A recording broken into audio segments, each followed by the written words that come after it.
Really quickly, welcome back. This is the weekly appliance repair roundtable call. Every Thursday night, 5 p.m. Pacific, 8 p.m. Eastern, wherever you are in between, figure it out. We are talking about reviews. And Dave, could you ask that question again? I think it was about something about EJ and what he does. Yeah, I know EJ's been getting a lot of positive reviews, and I was just wondering what are you doing to grab these reviews or push these reviews, or get your customers actually to the Google review page? Yeah, it's a good question, and I got a few things that's helped. I'll tell you one thing to start it off. Being in these roundtables, and a few months back, I was still new to the thing. Bobby and Andrew Soper, I mean, you guys did little spiels on how to interact and provide a good experience to the customers. Kind of got my, my mind perked up on how to do it. And during the mastermind group that we're in, Justin Gandy had shared kind of the art of a sale, build a relationship with the customer as soon as you walk in the door, relate to them, be genuine, explain the process, all the regular stuff that we all do. But the one thing I think put it over the hump, I signed up with House Call Pro, and one of the features of the program is at the end of the call, you click finish button and it sends them a text. I customized my text to say something like, work with EJ's Appliance Repair is complete. If you've had a great experience and are satisfied, please click the link below. And, of course, if you're not, please call us and let us know what's happened. And because I know that it's coming, it keeps me conscious of the idea that every customer is being asked for a review, whether I ask them or not. But the biggest thing, too, is ask for it. And I believe one of the guys in these groups said it that simply to me. If you want a 5-star review, ask for it. Try your best to provide a 5-star experience, but then ask for it. And then sending that text makes it easier for them. Because, not everybody has a Google account, but not everybody that has a Google account wants to take time to go look you up again. They've already done that. So make it easy for them. Yeah, Dave, if you would just apply yourself a little bit. I want to quickly interject because EJ just mentioned, not everybody has a Google account. So if you, depending on what kind of software you use, like for example, I know that EJ uses House Call Pro. Certain software will allow you to send those review requests, and it can be based on what platform. So if they don't have a Google account, they can also have the option to leave a review on Facebook. I think it syncs with that particular software, syncs with one or two others, right, etc. But yeah, I mean, what do some of you other guys that, because I know that you other guys do a good job of getting reviews for your business. I know firsthand for a few of you. So, I mean, what do you guys think of what EJ said? What kind of additions or things that might work for you guys, or things that might work for Dave once he applies himself? Hey, man, I got 88 reviews today, and once again, I'm like EJ. I've been running Midwest for 11 years, going on 12 years now, and I really wasn't into the reviews. I always had so much work that I just got lost in the work, didn't really, care. And I've been that way here the last couple months. My reviews are probably down, but I'm so busy that I ain't really. So I just I run a different software, and they send links too.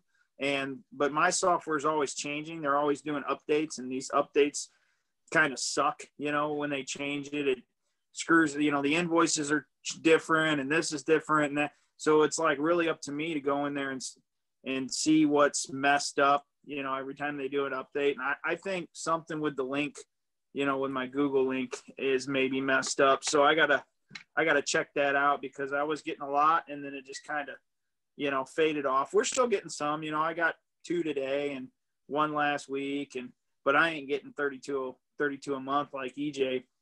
Hey, I'm probably not the tech that EJ is, but you know, and as far as, you know, I don't know, my employees, you know, the guys I got running calls for me, they get, you know, good, honest reviews here and there, but I don't think they're pushing them maybe like I am. And I know we've talked before about maybe compensating them, you know, for every 5-star, you get a, you know, a whatever, $10, you know, added onto your pay sheet at the end of the week.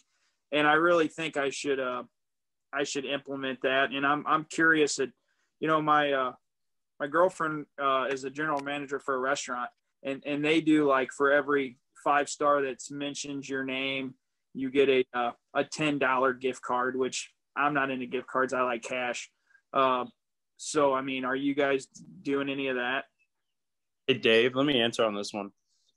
Your CSR. So one thing that, like, Christina does, and the customers respond to it so well, is she sends them a text confirmation, you know, with all the disclaimers, you know, service call fee is this, the technician's phone number is this, you know, be calling you a half hour prior, you know, this and that. And it's pretty much, I don't know what you would call it, a cookie cutter, you know, like a template that she copy pastes and then puts the person's name in. That way it's personalized a little bit. And she sends that to every customer the day in the morning time before I get there. It's kind of like confirmation. So if let's say I have a call at 3 o'clock and one at 2 o'clock and one at 12 o'clock, just like everybody else. And that morning, you know, during her confirmation, one of the customers say, oh, hey, I forgot about that. You know, I don't have to wait until the minute of to find out, hey, I'm not, you know, going to be running this call because I already found out this morning. It gives her time to fill something in on that slot. But at the same time, your technicians are commission based. They have, you know, performance, you know, ability in their profits. Your CSR doesn't. Your CSR is also your hub. So to have your CSR be like, look, yeah, I want you to send this link to everybody after all the reviews are completed, and you go through the end of the day. For every one of the reviews that I get, I'm going to give you $10. So now your CSR has got that drive, you know, to really make sure that she's communicating and following through with them. And you'll notice that once she gets, you know, like $50 or $60, you know, bonus at the end of the week, she's going to start mentioning it to all the customers. Hey, if you guys have a good experience, you know, do this and that. But have it come from her because, number one, she's the hub and starting the communication. That is the very first step in your company as far as, you know, having that customer having a good experience. If they're really happy with that CSR, I mean, it's so easy for those techs to come through and you know, knock one out of the park. But she's going to be the one texting everything. So just have her have a text template and just be able to, you know, bam, you know, put it to every single one of your customers. You'll triple your 5-star reviews. Yeah. That being said, though, you know, I try to put myself in the customer's shoes, and when I call for service, I don't really want to be bothered a bunch, you know, and my software does this already. So when you schedule with us an appointment, it's instantly going to send you a text and an email saying that, you know, your appointment's scheduled for this day and that day. And on the day of the appointment, it's going to send you a reminder before the appointment, text and an email. And then after the appointment, it sends you, like EJ says, you know, it sends you a completion. You know, to me, that's already too much. You know, I don't want text now texting them, you know, they're calling, man, they just want their washer fixed. They don't want, you know, like me, I call a roofer, I don't care, you know, my roof's leaking, fix the damn roof. You know, I don't want texts and emails. And, you know, if you do a good job, well, hey, I'll leave you a review. That's great. But, you know, there's a point where it's too much, I feel. Yeah, I agree with, sorry if I interject there. Hey boys, I haven't seen you guys in a long time. I agree with you there. Let them be natural, let them be genuine. If you don't get it, you don't get it. But slow growth isn't bad growth. let the reviews come in when they come in. I operate on the same system as EJ there. So at the end of every call, it says, hey, we finished our work. If you'd like to leave a review, you can. I never mention it, not even once, to any customer.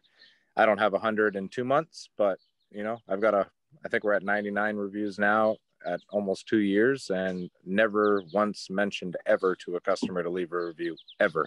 And I take the bad ones with the good ones too, because I give a review option to every single customer that we service. Mm-hmm. And you know what?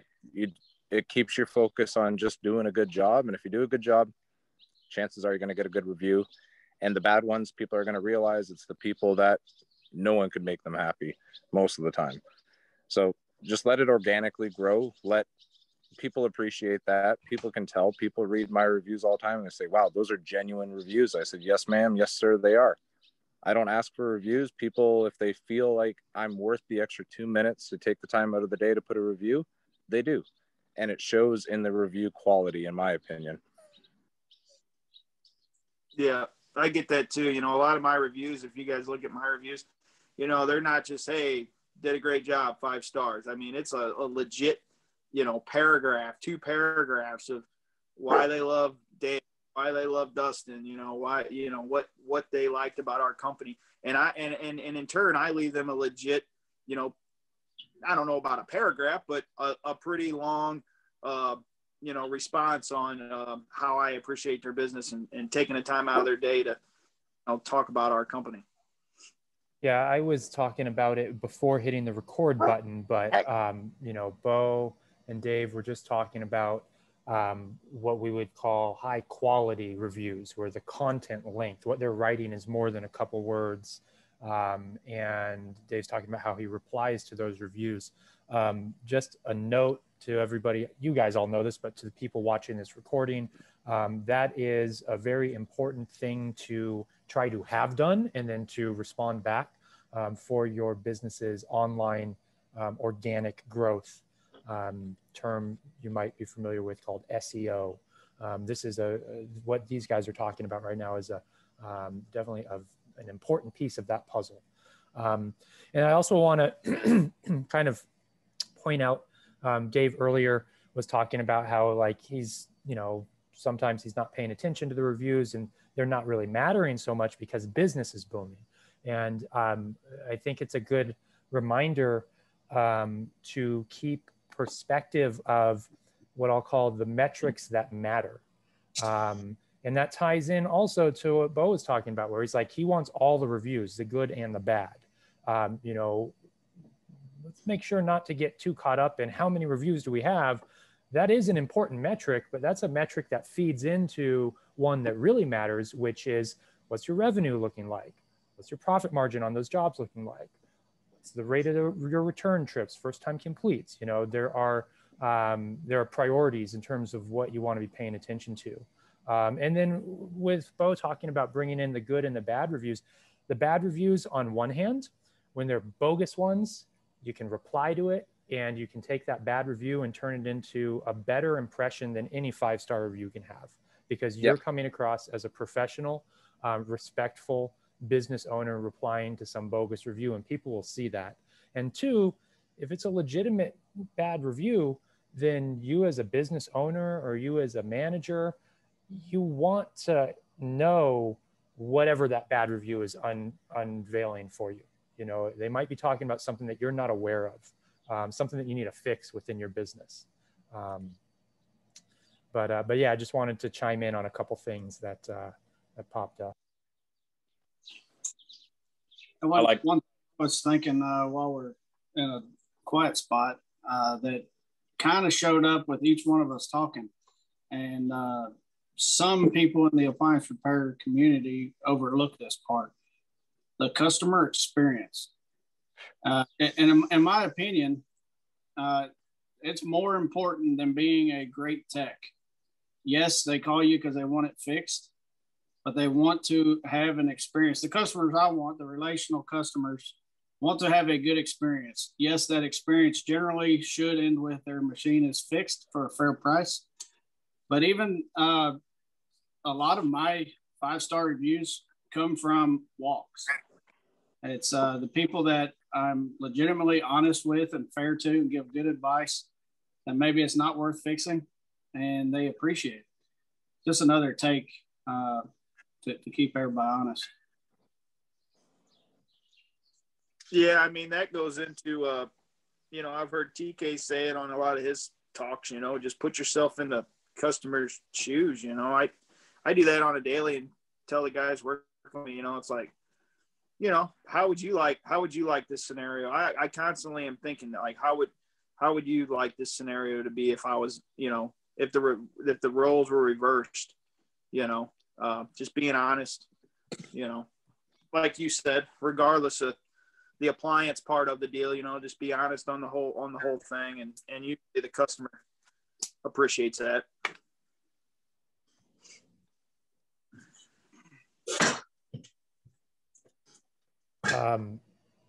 So I think this might be a little bit of a good segue into something that I wanted to. Hey, Christina. Something that wanted to talk about a little bit, but I'm curious. You know, Dave, Bobby, Bo, how did you guys come to learn all this stuff? I mean, you guys all have experience, wisdom in the things that you're saying and you have said over all these calls and everything, but it's like, how did you get from where you were to where you are now? Mistakes. What makes you think? Yeah, mistakes. I like that answer. There you go. He gets. Hey man, you get the beer. That was the win right there. Yeah. The times pulling your hair out, coming home saying, you know what, I don't want to do this anymore because I just can't get ahead, and actually sitting myself down and saying, you know what, there's always a way through it, and find out the best way for you and your customers and your staff and just everyone overall. Find the happy medium, I guess. I agree with that last part. I think the word I would use is adaptation. I mean, it's like when you're there and you're constantly doing, you know, different calls and you're meeting different people, it's your ability to read that person. I mean, some customers, they don't want to have a conversation with you. They don't want to talk to you. They want you to come in. They want you to do your job, and they want you to get the hell out of their house. You know, just flat out. Other customers, they want to ask you 1,000 questions. They want to ask everything about it. They want to tell you what school they went to because they're an engineer and they know more than you do. So I mean, you got such a grayscale in between that what you have to do as a technician is be able to read, you know, which type of person and how to communicate with them. If you have that ability, then your read on that person, you know, is going to get quicker and quicker and quicker. Well, you can almost do it on the phone in the first 3 words. I was going to say, you could do it on the phone, or you could do it in the first probably 1 second that they open the door and how they open the door. Yep. Yeah. So, and when that happens, you know, be able to adapt. Okay, this person's going to want me to, you know, on, you know, program set B, you know, and this one's going to want F, whatever. So as long as you're working on those lines, that's the difference between an experienced tech and a non-experienced tech, just in the PR portion of it. I mean, I'll just be joking around with customers, and I don't care if it's an old lady or a guy, you know, and I'll call them up and I'm like, you know, hey, this is Bobby with Pace Appliance. Have you guys done work on a unit today? And I keep it basic like that. I'm not going to try to butcher their name because that happens a lot. So I'm not even going to try. I'll just introduce myself and then tell them I'm working on the unit. That way, if the CSR messed up and said oven instead of dishwasher, they're like, well, no. You don't even get yourself involved in that. Tell them it's an appliance. You'll never screw up that way by keeping it basic. But then joke around with them. You know, if they sound, you know, energetic and chipper, I'll tell them. I'm like, the notes say that you kicked it. And they're like, what? I'm like, the notes said that you kicked it. I'm coming out to fix it. They're like, oh, I would have if it would have fixed it. Or I had one customer tell me today, yeah, I tried that too. That didn't work. You know, I mean, and those are the ones that you know instantly, you know, okay, you know, boom, you got a good rapport. Other ones that say, I don't think that was funny. Well, that's going to be the call. Everyone already knows what you're walking into. So, yeah, that's when you just laid out with, yeah, my wife doesn't think I'm funny either. And you go fix the appliance and get out of the house. There's that adaptation right there, right off the fly. Perfect example. So, I mean, like in certain circumstances, you know, it's how you present yourself and how you're able to communicate and read. And a lot of that is just adaptation. And like you said, you know, by mistakes. I mean, you learn by experience, whether or not that's good or bad. Either way, you learn. But most of the time, if you went through life with a breeze, you wouldn't have to struggle too hard. You wouldn't have to adapt.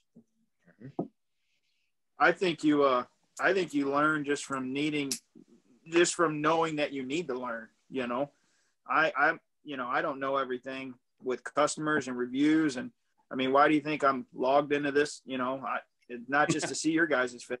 No, it's to learn. You know, I'm a firm believer in not being the smartest guy in the room. You know, I ask a lot of questions, and you know, I was thrown into the appliance business.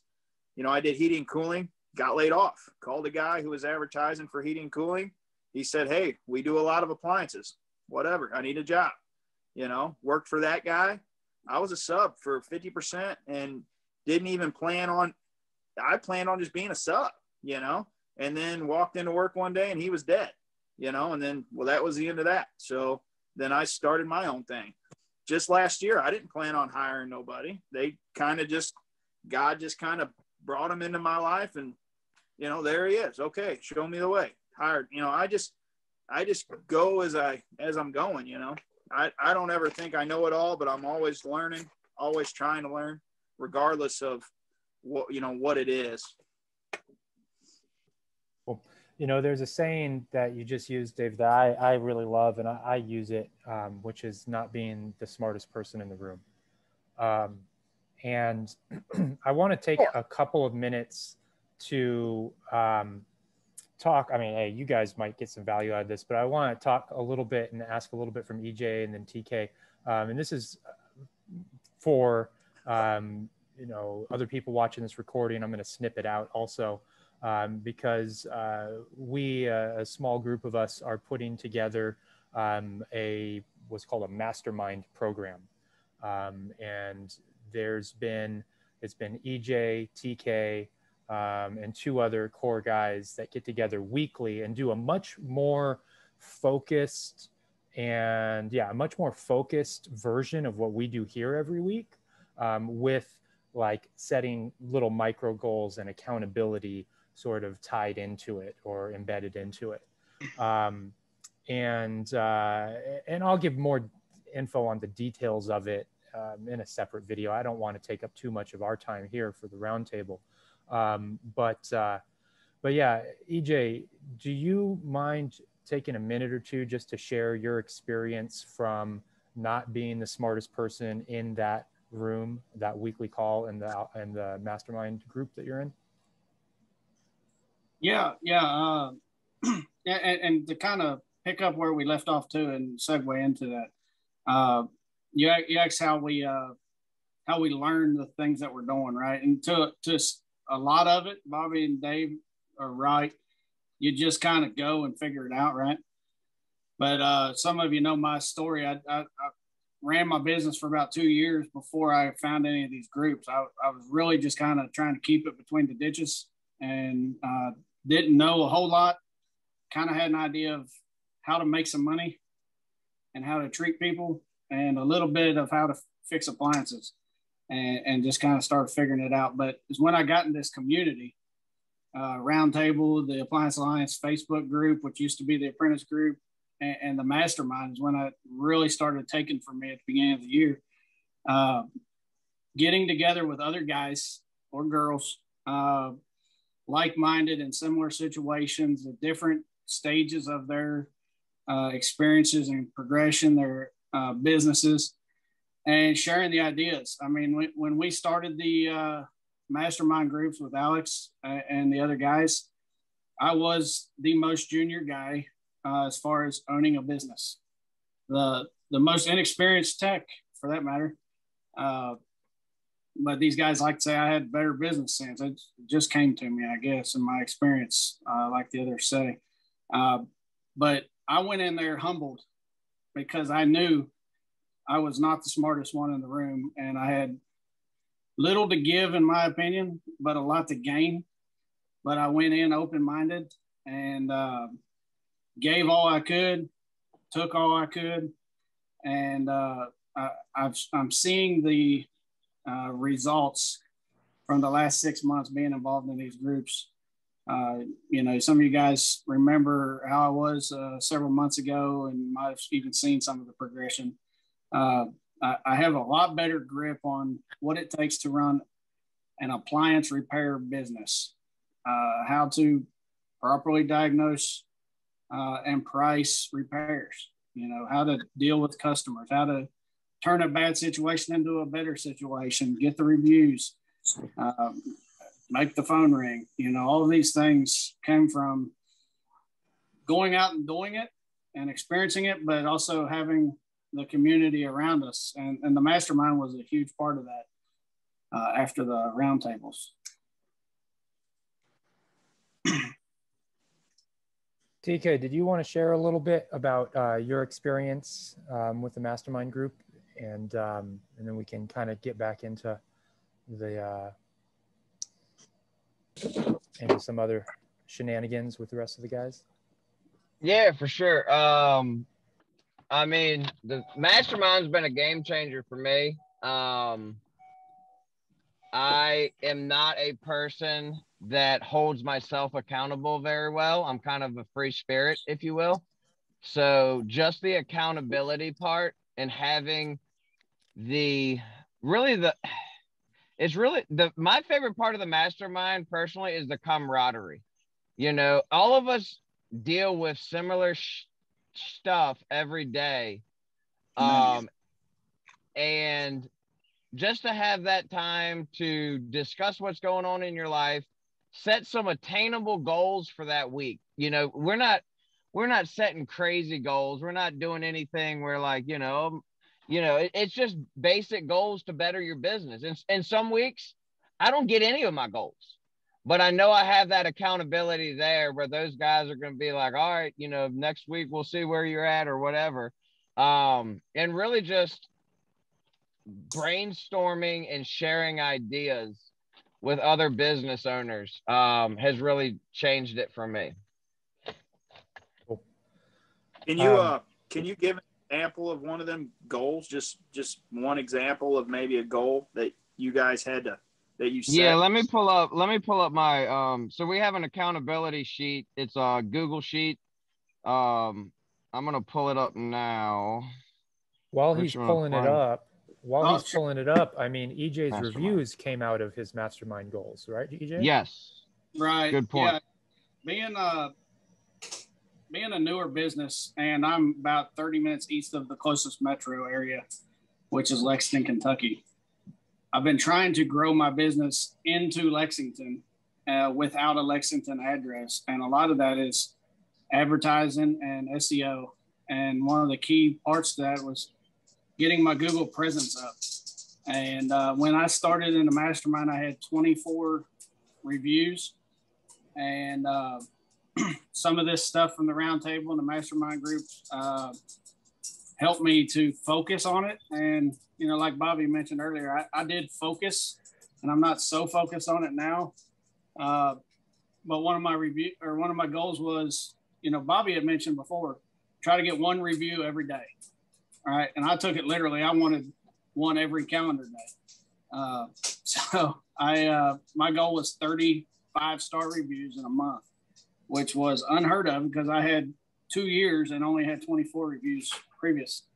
And that was one of the big ones for me. Others, I set goals to write certain procedures and processes along the way. Instead of saying I'm going to write all my procedures, I'm going to write this procedure or that procedure.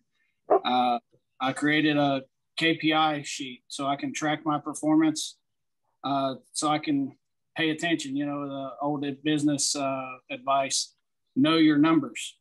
I know you guys probably know your numbers.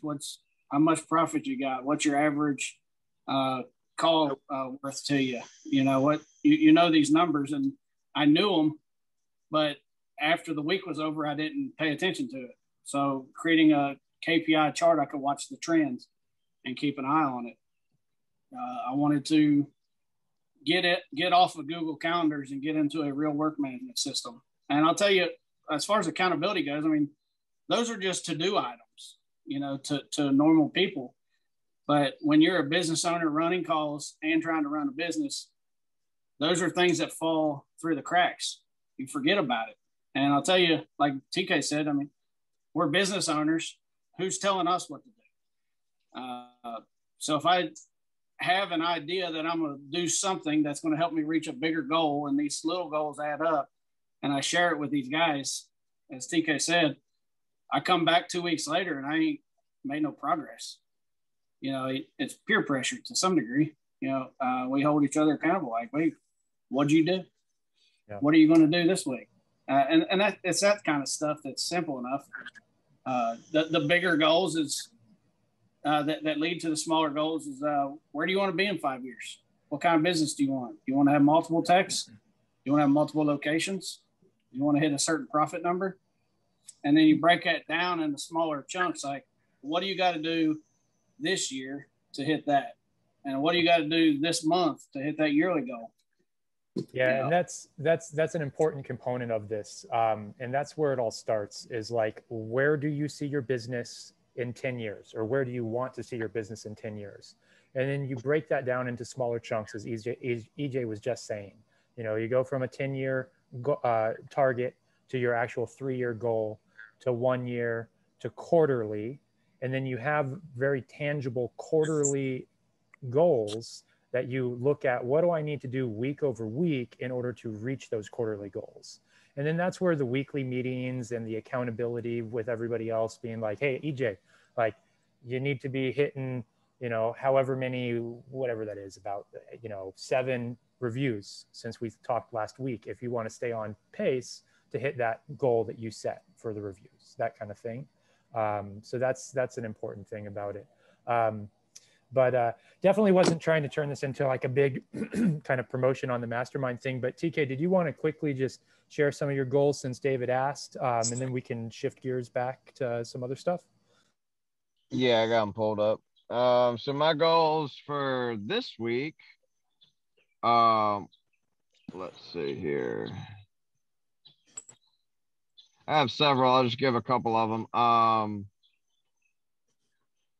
I'm working on some bookkeeping procedures, and that's one of my goals for this week, is to get my basically, long story short, I'm firing my accountant and my bookkeeper, and I have to basically redo everything. So I found a new accountant, but my new accountant doesn't do bookkeeping. So I am putting together bookkeeping procedures so that if this ever happens again, my stuff is in order, even if my bookkeeper isn't in order. You know what I'm saying?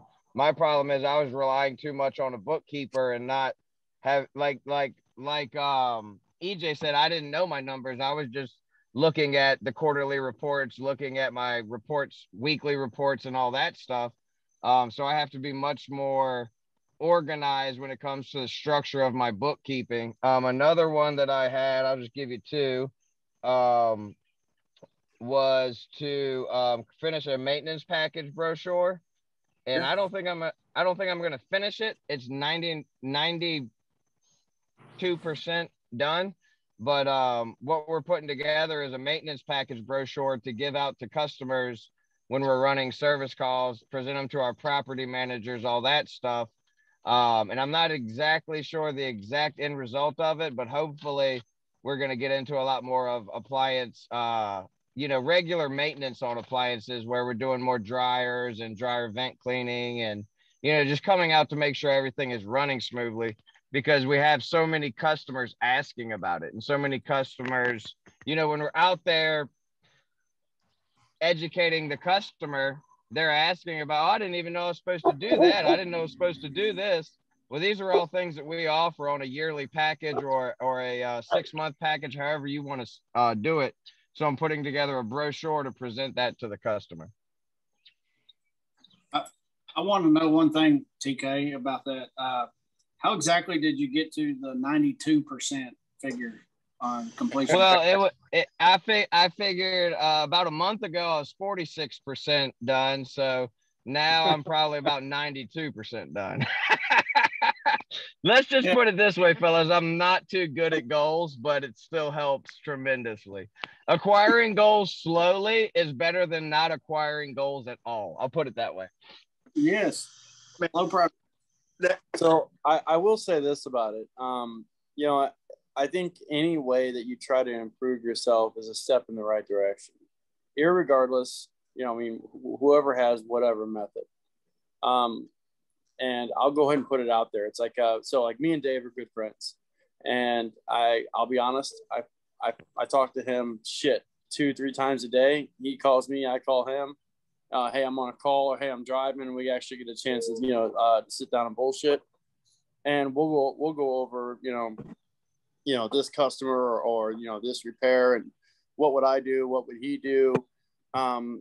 Circumstantial situations and whatever events.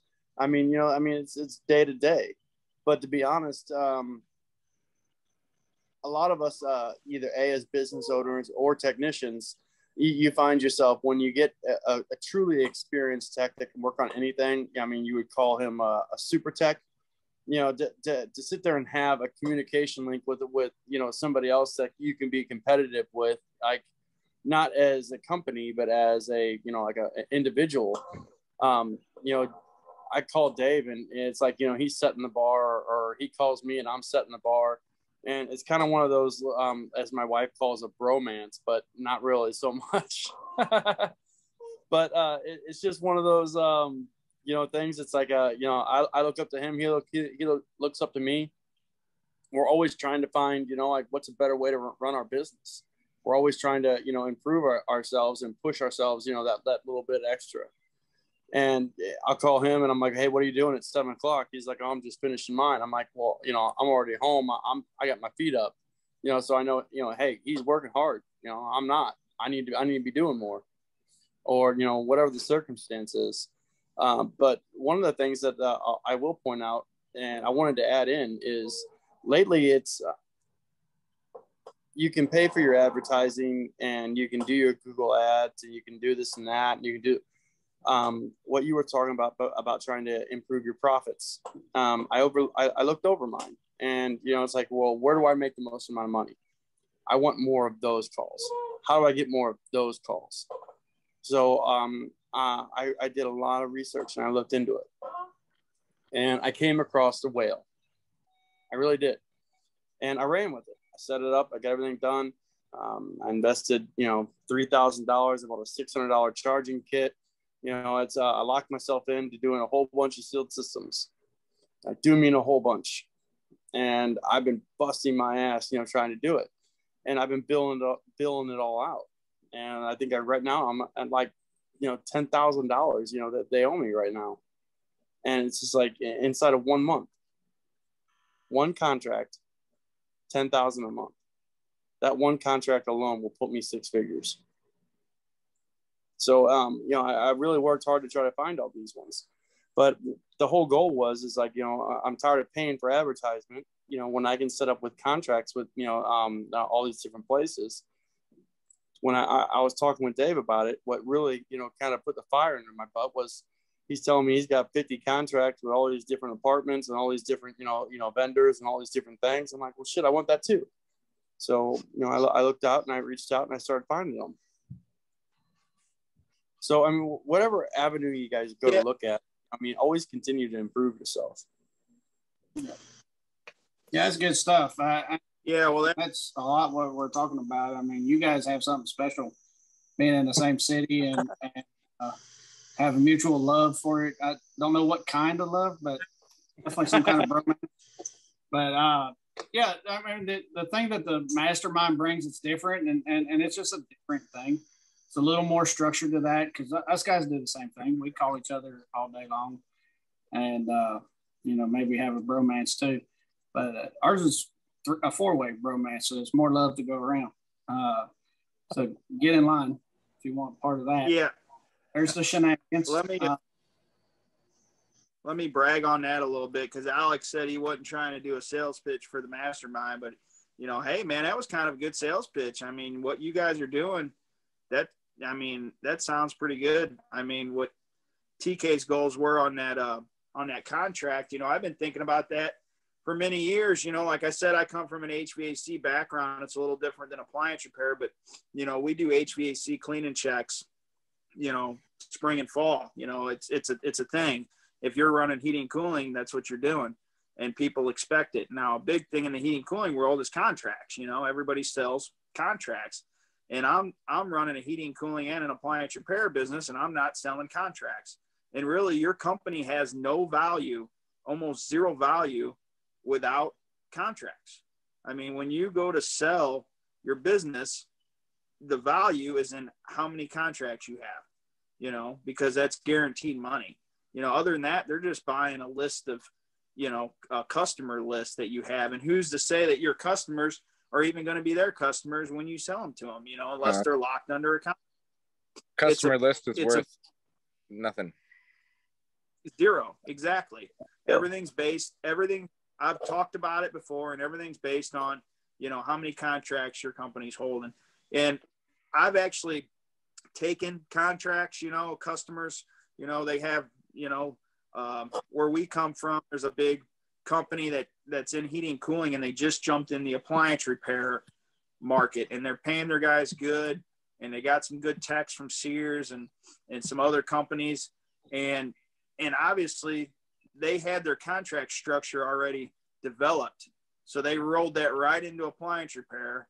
And my big thing is, and maybe since TK is working on it, and maybe EJ is, you know, there's just not a lot of money in preventative maintenance, you know? So like Bobby's saying, he wants to point his direction on what call makes him the most money. But when you're doing yearly cleaning checks, cleaning refrigerator coils, and maybe cleaning dryer vents, and, you know, you're giving those away for a value price in order to get the you know, so I don't want to sell a bunch of, because I can sell anything. So knowing me, I'd sell a whole shit ton of contracts, and then all year long, I'm running around doing $89 maintenance checks. You know, how does that add value to me? Unless I get hourly employees and maybe a bottom of a rung employee that I'm training, you know, and I got him running around doing all these. I mean, that's the only way I can think of, you know, it's the same thing with me, you know, doing paperwork. Why am I sitting here doing paperwork when you can pay a CSR to do it, or a secretary to do it? And, you know, I'm a lot more than a $20 an hour guy. Oh, he finally sees a light. Yeah, just so everybody knows, I have no $89 maintenance checks. I do want to. Well, no, go ahead, Dave. I was going to say that was just an example. I mean, because that's what my cleaning check is for spring and fall. It's $89. We come out, you know, we clean your condenser and do our spring check, and in the fall we come out and we do our full furnace checkup for $89. Now I don't even know what an appliance, you know, contract would fall under. You know, I guess you'd have to sell it per customer. Well, I mean, how many refrigerators do you have? How much laundry do you have? And you'd have to build it around what you're going to be doing for that customer, and you could tie in their air conditioning in with it. But what I'm saying is, it's not going to be as much money as actually running an actual, you know, repair. So Dave, I get what you're saying. Why do you do $89 cleaning inspects? I answer, so you get that customer locked in, and hopefully you find something else that you can repair and upsell, right? Basically, it's brand recognition and opportunities. But you got a point. You don't want your best guy going out and doing that smaller work. So basically, it's fill-in work. I'm sure you would agree with that, and just getting a customer base. But to the other points, you're right. I've actually noticed that a lot in my last 2 months too. What makes me the most money? That's what I want to do. What do I have the most walks on? I don't want to take. Yeah, so I mean, it's all good points. I was gonna. Oh, you're gone, Bobby. I was going to say, Dave, we come from an HVAC background. So the maintenance checks, as you know, are extremely inexpensive. They're almost like a profit loss marketing campaign. Now, in HVAC, you do that as an opportunity to upsell a system. And that's the only reason why you're doing them. Unless the system is immaculate, then you throw a couple algae pods in there and you're out of there. But in the residential appliance business, I've thought about maintenance because I came from an HVAC background. It makes 0 sense to do unless you're doing 500 units in a hotel once every 3 or 6 months or something like that. But still, even at that point, the profit margin opposed to the work, it just doesn't make sense. Not in residential, unless you're in sales. If you're in sales, you can sell people a lot of shit doing maintenance checks. So technically, I'm not a. So take that say I'm to a property not with 100 units. Does it make sense to him? Doing 100 units maintenance? Yeah. Like cleaning dryer vents, 100 units? That's going to take you 3 days. Yeah. A lot more than 3 days. Well, I mean, 3 days with 2 guys, right? Yeah, where's your time going to go when your service calls come in? Unless you have a squad of 50 people, what's the point? Right. I'm not arguing for or against. I'm just engaging the conversation. It definitely wouldn't make sense unless you had a guy doing it. And even then, maybe not. Yeah, I get it. And yeah, I'm the same way. I mean, I do dryer vent cleaning, and like he said, what's the point if you don't have the guys to do it? And you know, I've hired 2 guys this year, but you know, we're shutting advertising off every week and booking out a week, and we're losing customers as it is. And so then I hire a bunch of guys, I guess, to fill these contracts, and then I got to worry about it in the winter, you know, where their checks are coming from. I don't, you know, it's just it's a fine line of the work always being there. You know, in the heating and cooling world, your cleaning checks are always in fall. In the heating and cooling world, it's kind of cutthroat too. You get laid off, you know. They pick them up in the spring. They work them all summer. You know, they work them through the fall, and then a lot of the guys get cut. You know, and depends where you live. Like, I don't. If you live in Canada, there's heating, cooling all year round. You know, I don't want to cut my guys. I would probably cut myself before I cut my guys, honestly. And like he said, with, you know, the thing is the upsell. I'm not an upsell guy. I'm not going to lie to you. You know, if your unit's running and you're happy with it, then I'm good with it. You know, if I check your capacitor, it's good. I check your refrigerant levels, it's good. I do a little cleaning check. You know, I'm never going to try to upsell somebody or try to sell something. That's just not me. I look at myself as I take great pride in being able to fix everything I put my hands on, you know, and that ain't even, I mean, you should see my installs. I do pretty good work there too. But, and how do you know, you can't, there's not a lot of upsell on appliances. Dryer vent cleanings is one, you know, I mean, but that's, I guess, tied in your package. I would like to see, I got a couple contract, you know, appliance contracts I've been looking at in my area. The only thing I can think of is you'd have to hire hourly employees. You would have, you know, where I'm hiring commission-based guy, you know, subcontractors, you know, they're not going to want to, you know, hey, do you want to go do an LG compressor for $984, or would you like to go take care of Mrs. Smith's contract today, and you're going to make, you know, $129, you're going to be there cleaning a bunch of crap. You know, they're going to tell me to kiss off. You know, they're not going to do it. You know, so then what? I do it. Well, it's good to have hourly employees. Yeah. So first of all, this has been awesome. It's been way too long since we've done these, and it's been great to have kind of an all-star cast of attendees. I want to try to sort of, I guess, put together a little bit of a closing thought before I end the recorded segment of this, and we can stick around for as long as you guys want to after I end the recording. You know, and this is this saying that comes, I don't know where it comes from, but I've heard about it, read about it many times, and I try to think this way. And you guys also try to think this way too. And it's the saying to try to spend your time on the $1,000 an hour activities. You know, and what I mean is, you know, EJ talking about his working on policies and procedures.